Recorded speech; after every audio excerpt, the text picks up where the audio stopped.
E aí, tá com frio por aí também? Aqui a gente tá tudo agasalhadinho porque o frio chegou com tudo nos últimos dias. E essa queda de temperatura, gente, não impacta só nós humanos, né?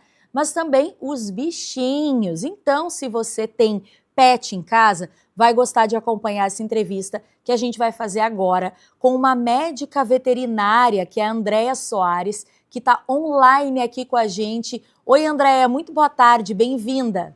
Oi, boa tarde, obrigada pelo convite. A gente que agradece. Andréia, a gente está vendo, né, lógico, um aumento aí do caso de doenças respiratórias em humanos, e a gente sabe o quanto isso é grave, né, para a nossa saúde pública de forma geral.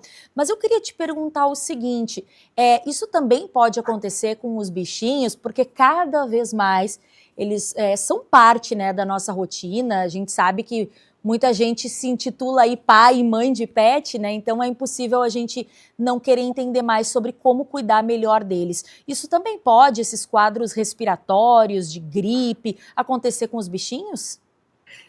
Sim, os animaizinhos eles também têm gripe, né? Também a gente tem que ter cuidado com as baixas temperaturas com eles. Vale lembrar que a nossa gripe não é a mesma gripe que afeta os animais, são vírus totalmente diferentes, né? Então a gente não precisa se preocupar com isso. Na verdade, a gripe que afeta os cães e os gatos é passada entre eles mesmos, né? Então, a forma de evitar com que tenha essa doença respiratória é manter o animal sempre com a imunidade dele boa. Por exemplo, ter uma alimentação boa, manter ele sempre em local limpo. Por exemplo, cães e gatos, né? Ter sempre a caminha deles limpa, a roupinha limpa, tudo que mantém a imunidade deles boa. Tá? Lembrando que também tem a vacina, né, para os cães, para gripe, né, que também é uma ajuda para prevenir.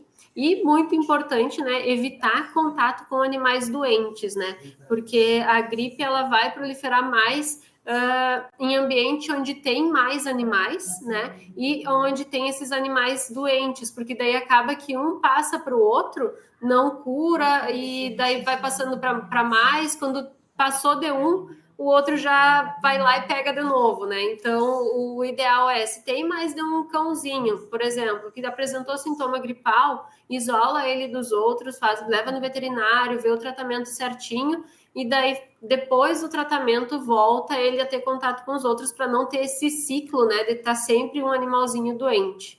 Bacana que você falou, Andréia, agora da questão de que não passa, né? Acho que é importante a gente destacar isso. Se um bichinho tá com gripe, tá resfriado, fica só entre eles, não passa para os humanos, e o contrário também. Se você tá com gripe ou resfriado, também não passa para o seu pet. Você Isso falou da mesmo. vacina da gripe. Vamos falar um pouquinho mais sobre isso? Qual Uhum. a idade recomendada? É uma vacina anual? Aonde que os tutores também podem encontrar? E essa vacina é só para cães ou é para cães e gatos também?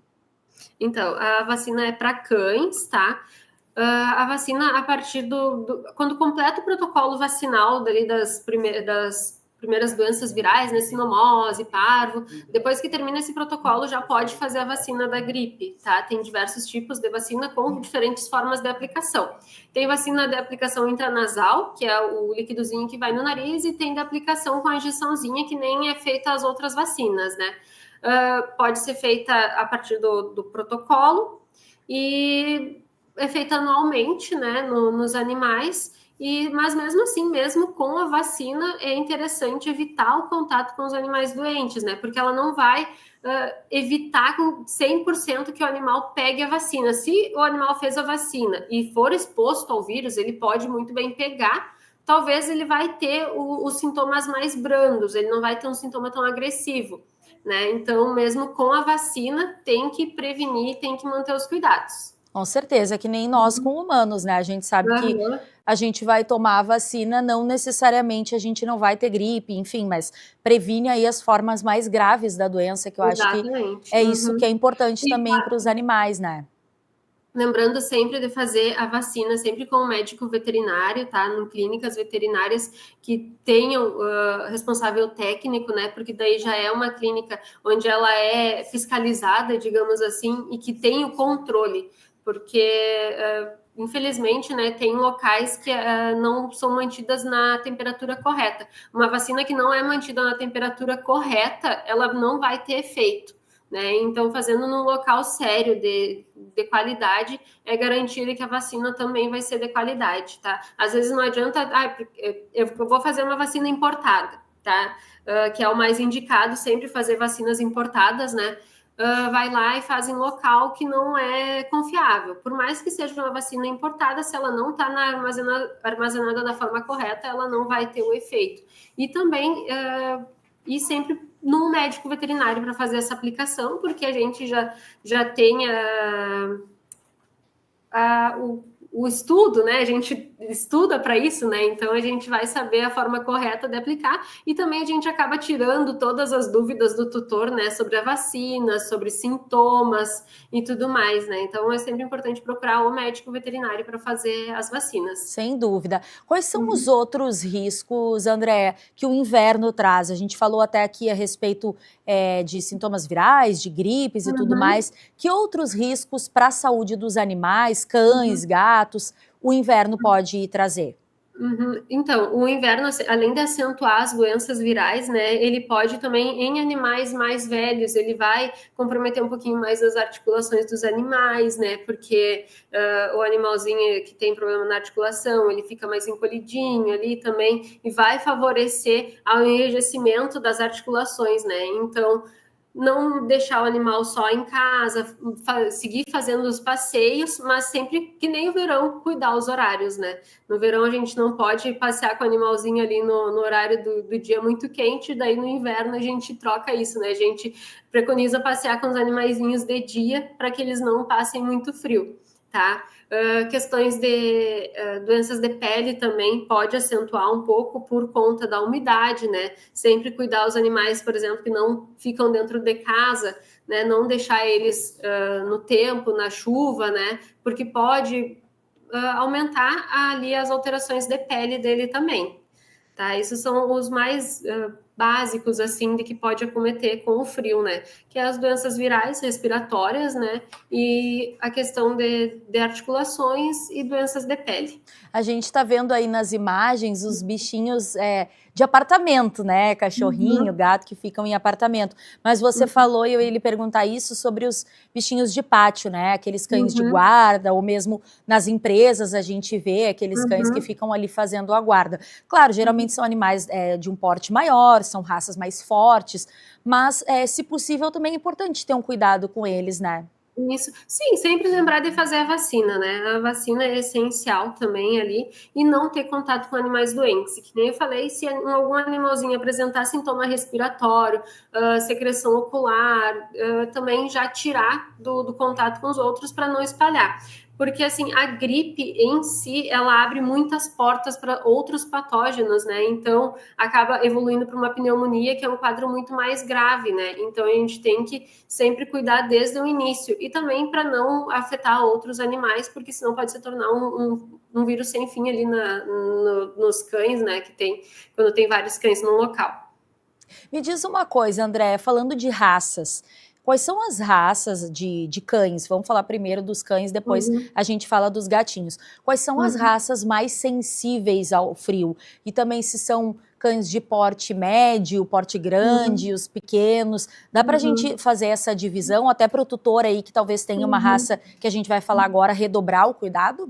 A gente sempre tem que ter mais cuidado com os braquicefálicos, né? Aqueles que têm o focinho mais achatado, tanto cães quanto gatos. Esses são os animais que podem ser mais afetados aos sintomas respiratórios.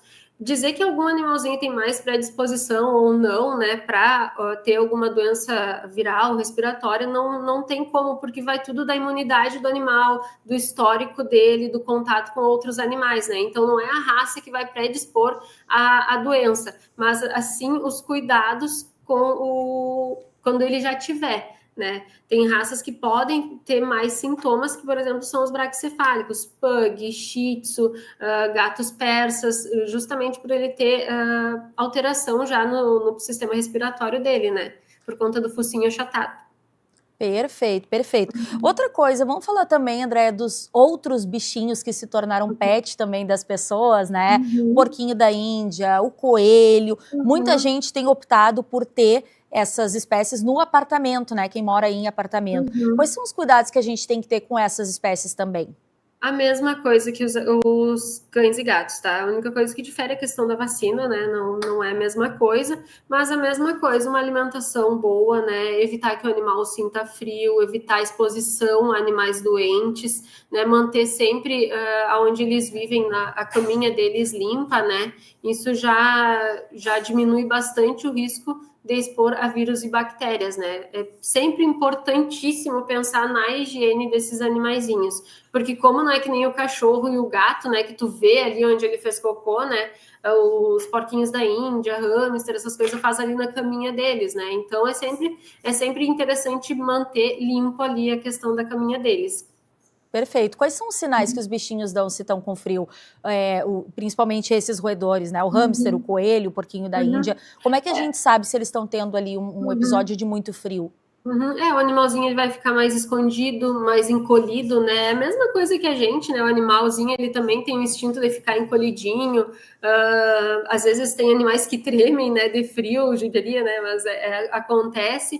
Mas é basicamente isso, né? Eles procuram um local mais aquecido. Eles vão se encolher, vão se esconder, né? E daí é uma forma de ver que eles estão com frio. Perfeito. Então, vacine o seu bichinho. O gato também, Andréia? Desculpa, não lembro se você falou de vacina da gripe para gato. Só para cachorro? Só para cachorro. Tá, então vacine o seu cachorro, se você é tutor de um cachorro. Mantenha uma boa alimentação e o ambiente onde o bichinho convive ali bem higienizado, a caminha, onde ele faz ali as necessidades. E tentar, se tiver mais de um bichinho que tiver com gripe, algo assim, tentar manter um pouquinho longe. E quem tem pug, aqueles do focinho mais chato, também ter um cuidado ainda mais redobrado, né? Exatamente. Perfeito. Tá certo, Andréia. Obrigada pela tua participação aqui com a gente, viu? Eu que agradeço. Qualquer dúvida, podem nos chamar que a gente está aí. Combinado, Obrigada. combinado. Tá certo. Tchau, tchau. Pessoal, um intervalinho bem rápido e a gente volta já já para falar de campanha do agasalho e vaga de emprego. Tô te esperando.